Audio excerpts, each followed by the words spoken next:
Katulad ko, kung nagkikrave ka sa fries at burger ay nandyan lang ang McDonald's. Pero alam mo ba na para mas masiguro mo at maayos ang pagkain na in-order mo ay may bagay kang dapat gawin?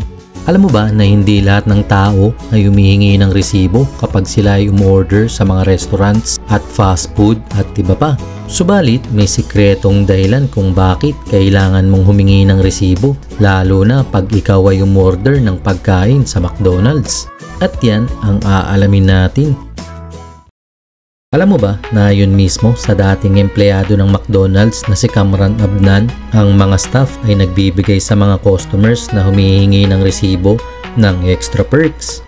Dahil sa sandaling ito ay iyong ginawa ay magagaranti mo na ang isa-serve sa iyo ang pinaka-fresh na pagkain in order mo ayon sa kanyang post sa Quora.com.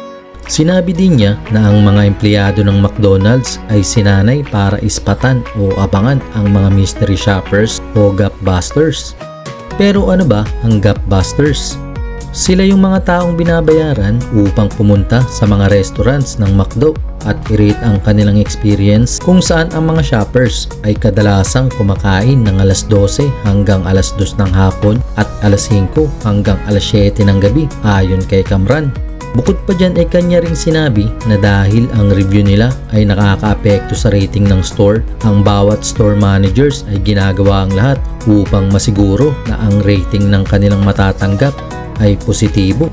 Sa katunayan, ang mga undercover na ito ay binabayaran sa kanilang binili kaya sila nahingi ng resibo na siyang nagbibigay senyales sa mga empleyado na posibleng gapbuster ang kanilang kaharap. Bukod sa pagiging priority sa lahat ng umorder ay inihahanda rin ng mga employee ang pinakasariwang pagkain. Bagamat hindi kinumpirma ng McDonald's ang claim ni Adnan ay wala namang masama na humingi ng resibo sa mga susunod mo pang orders. Dahil bukod sa karapatan mong humingi ng resibo ay pwede mo rin itong magamit sa sandaling may problema ang in-order mo at marami pang iba. Ngayong alam mo na kung bakit kailangan mong humingi ng resibo sa McDonald's, ay ano ang opinion mo tungkol dito? Comment down below.